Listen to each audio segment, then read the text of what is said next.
All right, J. Cole just dropped a song, Port Antonio, and he talks about a lot in here. He talks about how he sees himself. He talks about how he sees Kendrick. He even talks about how he sees Drake and how he wants us to see him. Yes, and I think what you can pull from this track he dropped is exactly how to view Cole in the entire context of his career and going forward. He's let himself be exposed authentically in a way that I can respect, but also in a way that I still can critique. So let's get into it, right? Cole gives us his context in being involved in hip hop. He references his struggle and upbringing, right? From a broken home with his parents, and riddled throughout his discography, we've heard him reference the many troubles that his mother has gone through at the hands of another man. Also, he doesn't spend much time on this, but he mentions the struggle of being black and white.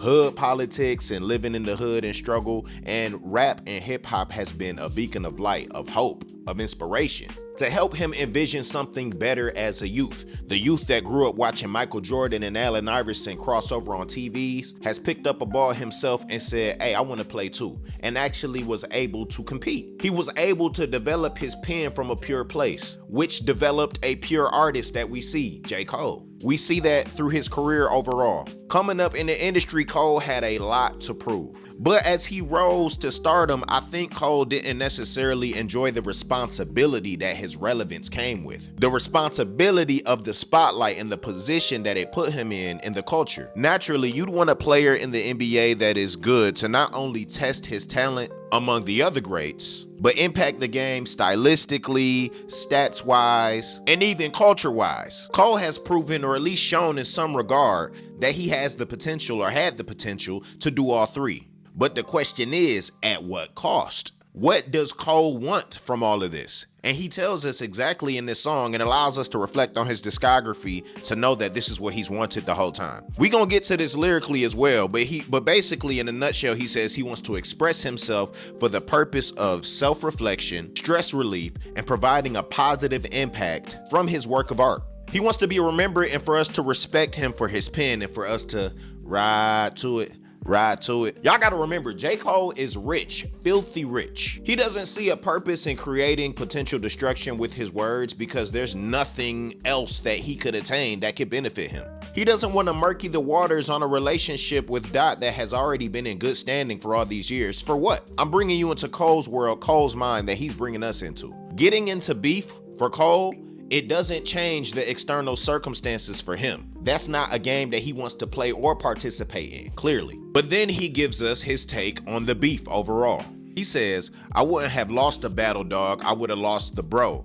I would have gained a foe. And all for what? Just to attain some more props from strangers that don't got a clue what I've been aiming for since the age of 14. Jermaine is no king. If that means I gotta dig up dirt and pay the whole team of algorithm bot niggas just to sway the whole thing on social media. Hey, to me, that sounds like a shot at Drake, because that's all the bot comments I'm seeing. Gotta be a shot at Drake. Gotta be a shot at Drake. We know that. Come on, y'all. We're not slow.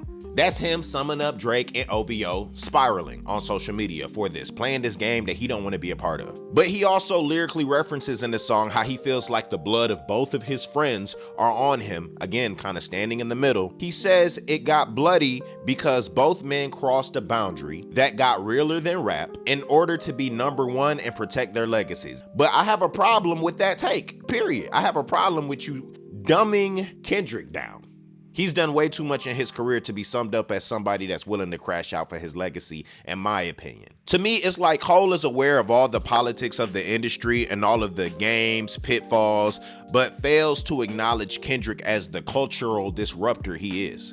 It's been clear throughout Kendrick's discography, and if not back there, it's been incredibly clear this year that what he's after is using hip-hop as the weapon it is to knock down structures that have fooled, misled, and enslaved the culture. Kendrick uses himself as the biggest example, the sacrificial lamb, if you will, most notably on Mr. Morale and the Big Steppers, exposing his own inner demons and darkness to provide a pathway of healing, freedom, and true self-awareness, and he gives that to the culture to model after. He went to war for it. He's ready to go to war for it. Cole wants to show his katana collection that he keeps on the wall and in his room, and he even wants to show you his ability to wield the katana. He's a mean katana swordsman. I don't know what you call him, a samurai. He's a mean one. But at the end of the day, it's just a very impressive katana collection. They're all still katanas though, and his skill can still cut you up. And not just anybody possesses that weaponry and skill, but he's still more of an appreciation participator than a person willing to get on the battlefield with another person. It's just not worth it to him. Drake, on the other hand, Drake wants to show off his katana collection that he's amassed over the years, and some of these katanas aren't even his, but he has access to them. He's acquired many of these katanas. But honestly, with Drake, it's not like he knows how to use them all, but he boasts his whole collection and is ready to use them in arrogance because he believes all it takes to be the best is having them and waving it around impressively, using what he's learned. His showmanship may have been enough to fool the public, but Kendrick is like Ip Man, the grandmaster that can use Wing Chun, which is an unassuming woman's fighting style in Kung Fu, to not only trigger Drake, but to chip him with this throwaway fighting style and ability. It's like Kendrick grabbed a wooden practice katana and went to work on Drake. Like, I don't even need to pull out my collection to do you dirty because you really not like that. I'm like that. It's just big me. And he put all Drake's showmanship to shame. J. Cole said, if you refuse to shoot the gun, it don't mean the gun ain't deadly. Fire bar, but he's also telling us again clearly who he is and where he stands. This is just my weaponry, y'all. I don't intend to shoot. And really, you can't be mad at that position because that rings true throughout Cole's career. He's consistent, he's authentic. But a lot of ways, a lot of people felt misled by where Cole was trajected, where he was heading. For instance, No Name called J. Cole out back in 2014 for his position. She wanted him to use his weaponry and position to wage war on the strongholds that keep the community in which rap was born from down. Historically, it's understood that if you were a conscious or lyrical rapper, you are a soldier. You had a message for the masses and a warning for the masses.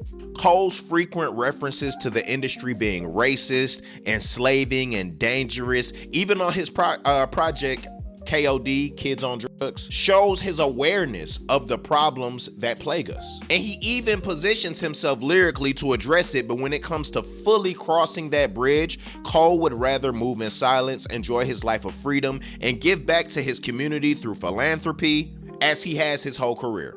Is he wrong for that? No. But No Name and many people's beef was, I thought you were a soldier. She came after him, but low-key to me, it's like she was calling him higher, while also warning the culture of people who will ride with you and acknowledge that we are at war, but won't do much past that acknowledgement. Whew, that's a tough one. That's a tough one to swallow. Whew.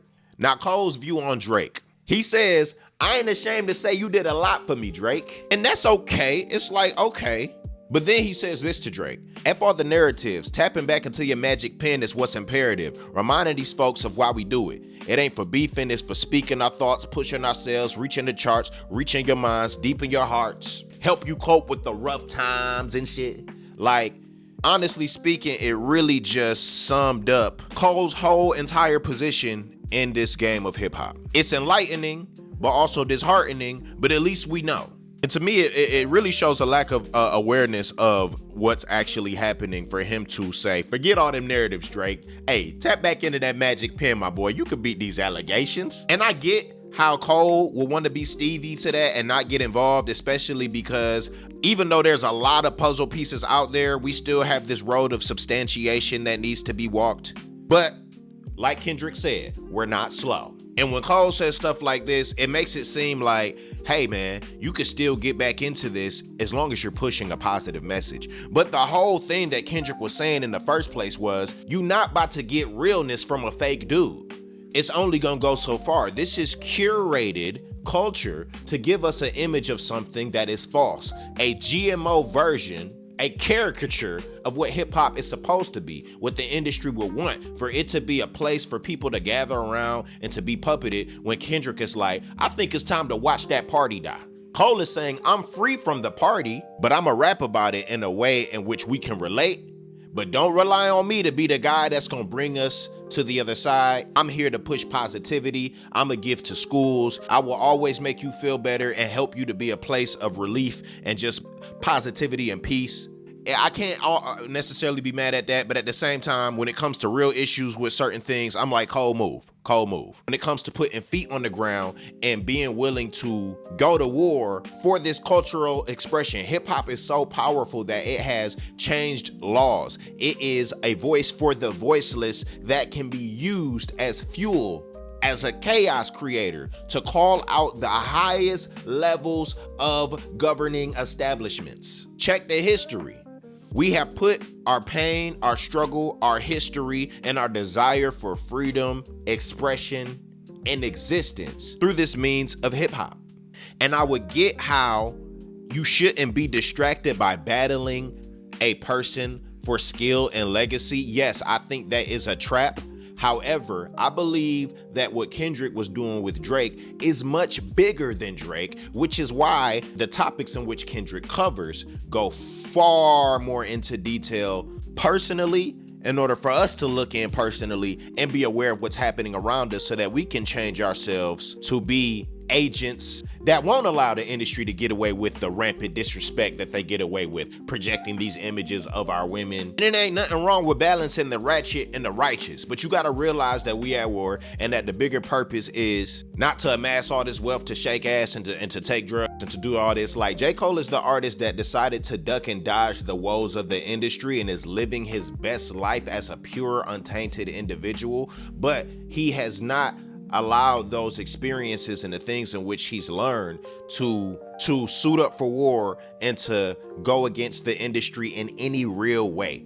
His words are just like Hansel and Gretel breadcrumbs for another warrior to take up and to be emboldened by, that actually is about that action. That's how I see it. That's my take. But I could still listen to J. Cole with that narrative in mind and still enjoy him greatly. I saw J. Cole perform live at Lollapalooza. J. Cole's a great guy.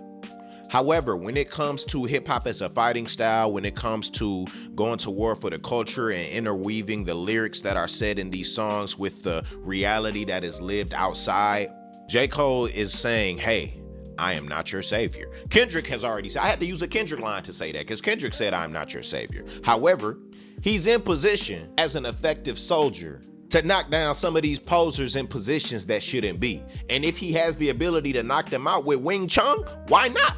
Because now the kids can come outside. If these posers wasn't doing so much damage and hiding so much foolery, and I ain't necessarily calling out Drake specifically, but the larger picture of what Kendrick was even painting in Watch the Party Die, then I think that it's worth the energy to go at these people. Because remember, Kendrick, like he said, only you like being famous. I ain't out here just for the fame and stuff like that. I got my money, I got that. The more I release, the more my spirit is tried. But I'm really out here trying to make a better world. And sometimes that involves bloodshed. Y'all should reference my video that I made on Kendrick and how Watch the Party Die was really a reference to the Haitian Revolution.